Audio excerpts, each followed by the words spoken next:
নমস্কার বন্ধুরা, welcome to Shampa's kitchen.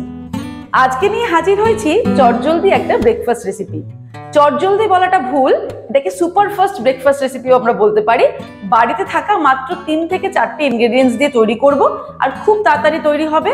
এমন অনেক দিন আসে যে আমাদের খুব তাড়া থাকে, সকালবেলায় কোথাও বেরোনোর থাকে, সেই দিন কিন্তু আমরা এই চটজলদি ব্রেকফাস্টটা তৈরি করতে পারি। তাহলে ভিডিওটা দেখুন, আশা করি রেসিপিটা সবার ভালো লাগবে। রেসিপিটাকে ভালো লাগলে কিন্তু লাইক করতে আর শেয়ার করতে ভুলবেন না। তাহলে চলুন শুরু করছি। সবার প্রথমে নিয়ে নেব একটা বাটি, এর মধ্যে নিয়ে নেব আটা।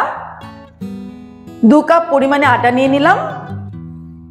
1/4 টিস্পুন মতো নুন দেব, আর দিচ্ছি 1/4 কাপ চিনি। চিনির পরিমাণটা কিন্তু নিজেদের স্বাদ অনুসারে কমিয়ে বা বাড়িয়ে নেওয়া যেতে পারে। এবারে সবকিছুকে একটু মিক্স করে নেব। সবকিছুকে মিক্স করে নেওয়ার পর এর মধ্যে দিয়ে দিচ্ছি দুধ। দুধটা কিন্তু আগে থেকেই জাল দিয়ে রুম টেম্পারেচারে এনে রেখেছিলাম। এবার একটা ব্যাটার তৈরি করব। 1 কাপ দুধ দিলাম। এবার বাকিটা আমি অল্প অল্প করে জল দিয়ে একটা ব্যাটার তৈরি করব। ব্যাটারটা কিন্তু খুব বেশি পাতলা করব না, আবার একদম বেশি ঘনও থাকবে না। আমি ব্যাটারটা তৈরি করার পর দেখিয়ে দিচ্ছি যে কিরকম কনসিস্টেন্সির ব্যাটার আমি তৈরি করছি, আর তার জন্য কি পরিমাণ লিকুইড ব্যবহার করছি। আর এই ব্যাটারটাকে তৈরি করার সময় এটা খেয়াল রাখতে হবে যাতে লাম্পস না থাকে। এর জন্য অল্প অল্প করে দুধ বা জলটা অ্যাড করব। আপনারা চাইলে সম্পূর্ণটা দুধ দিয়েও তৈরি করতে পারেন। 1 কাপ দুধের সঙ্গে আমি আরো 1.5 কাপ পরিমাণে জল ব্যবহার করে এই ব্যাটারটা তৈরি করে নিলাম।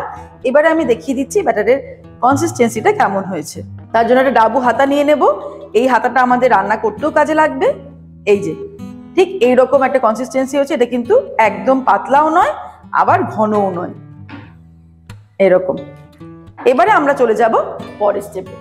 ব্যাটার তৈরি করে নেওয়ার পর এবারে একটা কড়াই বসিয়ে নেব। ওভেনটাকে অন করে দিলাম।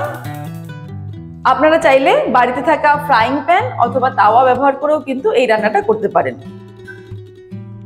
এদিকে ব্যাটারটাকে আমি একটু ভালো করে ফেটিয়ে নেব। তাওয়াটা গরম হতে হতে এটাকে একটু ফেটিয়ে নিচ্ছি। কড়াইটা ভালো মতো গরম হয়ে গেলে ফ্লেমটাকে একদম লোতে রেখে এর মধ্যে একটু অয়েল ব্রাশ করে নিতে হবে। রিফাইন্ড অয়েল ব্রাশ করে নিলাম। এখানে কিন্তু ঘিও ব্রাশ করা যেতে পারে। তারপর হাতায় করে ব্যাটারটা দিয়ে দেবো। আর প্রত্যেকবার ব্যাটার দেওয়ার আগে কিন্তু একটু ভালো করে ফেটিয়ে নেব। তারপরে ফ্লেমটাকে মিডিয়াম টু লোতে রেখে অপেক্ষা করব। যখন ওপরটা পুরো শুকিয়ে যাবে তখন এটাকে উল্টানোর চেষ্টা করব। খুন্তি দিয়ে চারিদিকটাকে একটুখানি ছাড়িয়ে নিতে হবে। তারপর এটাকে উল্টে দেব। আবারও এটাকে হতে দেব মিনিট খানেক। 1 মিনিট হয়ে গেলে এটাকে আবার উল্টে দেব। এইভাবে উল্টে পাল্টে গোলা রুটিগুলোকে ভেজে দিতে হবে। আরো একবার উল্টে দিলাম। এবারে এটাকে তুলে নেব আর গরম গরম সার্ভ করব। এইভাবে গোলা রুটিগুলো ফ্রাই করে নিচ্ছি। শীতকালে যদি আমরা এই গোলা রুটি তৈরি করতে পারি সেক্ষেত্রে কিন্তু চিনির বদলে আমরা গুড় ব্যবহার করতে পারি, যেহেতু শীতকালে গুড় খুব ভালো পাওয়া যায়। আর একটু নারকেল কোড়া এই ব্যাটারের মধ্যে দিতে পারি, সেক্ষেত্রে কিন্তু আরো টেস্টি হবে।